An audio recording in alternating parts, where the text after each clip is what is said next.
Alright, sorry we got cut off in the last video. I heard the sound crash, and so rather than having the audio cut off, I decided to abort and continue in part 3.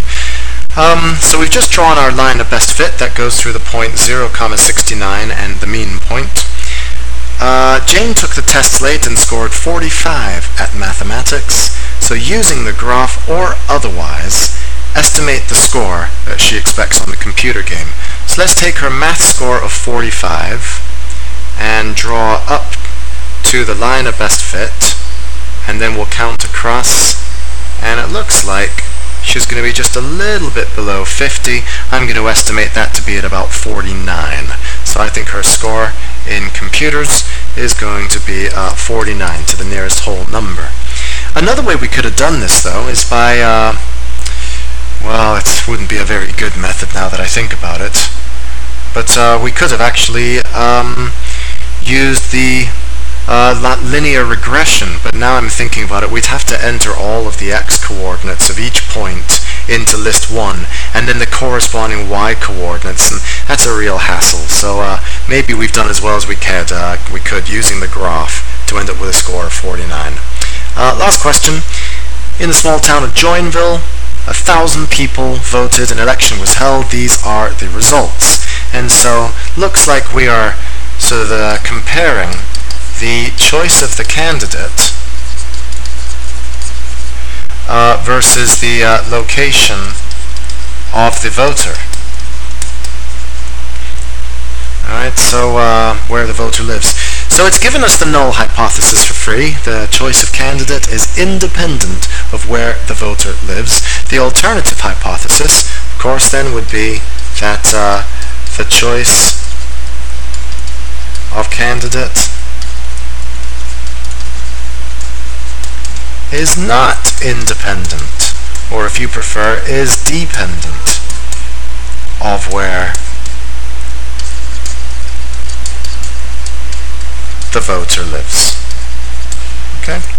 Part II, use the information above to fill in A, B, and C in the contingency table. Okay, so in order to find A, we need to have the expected frequency. How do we find an expected frequency? Well, I suppose we could do a complete chi-squared test, and then we could just look at matrix B and read and see what the missing expected frequency is. It's the one that's going to go in the spot of 166, isn't it? Cell 4. So we're looking for the expected value that goes here. Perhaps I should first figure out what my sums of the rows are. If I'm going to do it out by hand, so that's 295 plus 226 equals 521. 313 plus 166 is 479.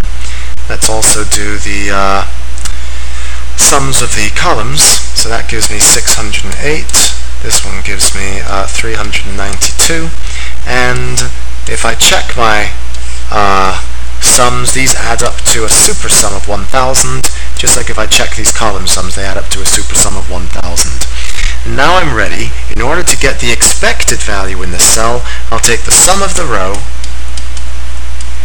and then the sum of the column for that same cell, and then divide it by 1000. So let's do that then.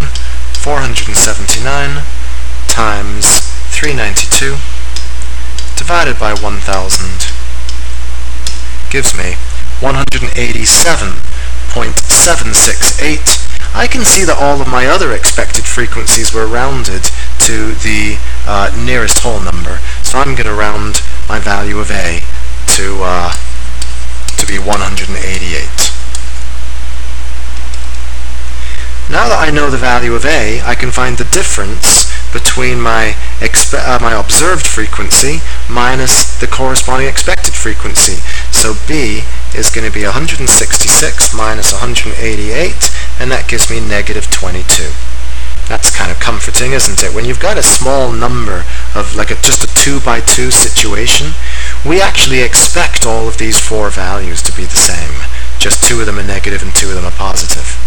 So the squaring of negative 22 is of course 484, and now we just need to take this part in the previous cell, the FO minus FE squared, 484, and divide it by the corresponding expected value, which was 188. So we've got to do then 484 divided by 188.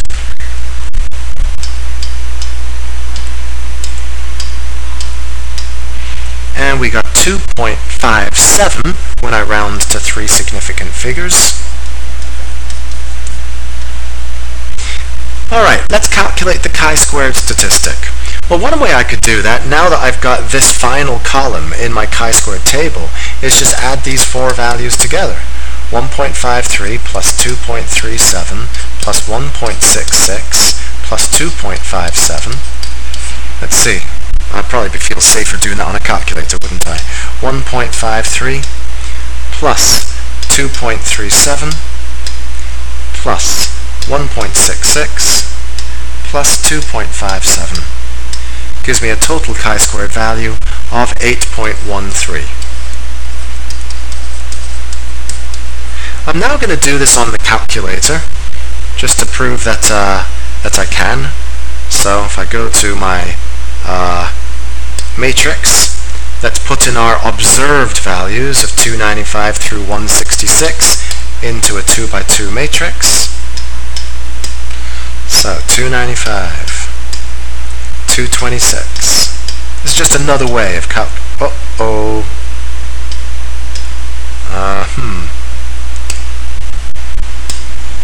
crazy. Okay, 313 and 166. Alright, let's quit, and now let's do a chi-squared test.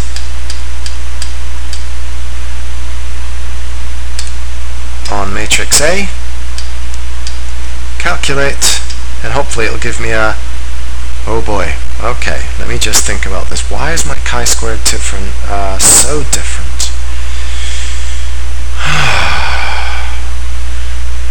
It's actually not all that different, is it? This is very close to 8, and this is quite close to 8. I think the reason that they're different might be because I kept rounding. You remember that my expected value was actually something that had several decimal places, and I rounded it to 188? I'll bet you that all four of these values have been rounded, which means that these differences are all slightly off by a decimal. So when you square them, the errors become compounded. And then when you divide by the expected frequencies, I bet you these values are actually off by a few 100ths. So what do? I believe that IB is going to accept either answer here, because these are both legitimate methods. I do think that this was premature rounding for us to round to 3 significant figures before the final answer.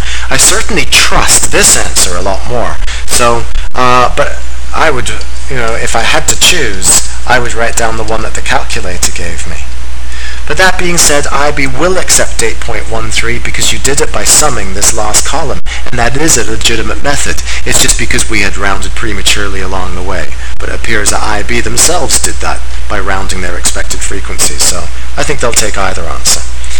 At the 5% confidence level, state the chi-squared... Oh darn, I shouldn't have given you this question. Very sorry. Let me just give you the critical value because this one will be given to you. 3.841 is the critical value.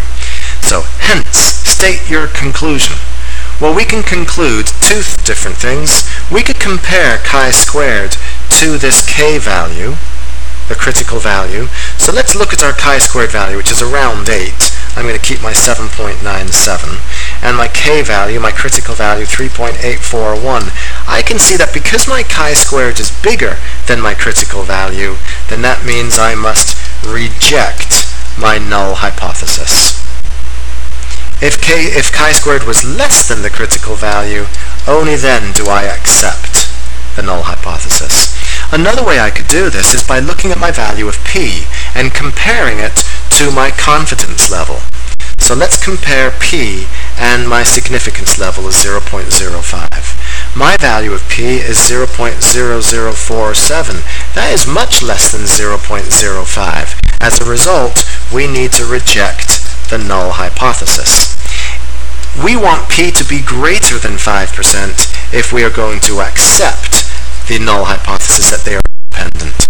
So in both cases, we can see that we should reject the null hypothesis, and thus we can conclude that our two statistics, which are, gosh, what are my statistics?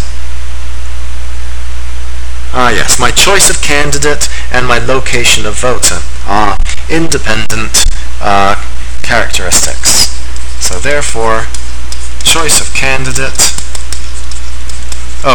dependent, right? They're dependent, aren't they? That's because I had to reject the null hypothesis. Choice of candidate and where voter lives are dependent factors or variables or characteristics, meaning that where you live, either urban or rural, does tend to influence the manner in which you are going to vote. And that's it for the review. Good luck studying for the quiz. Bye-bye.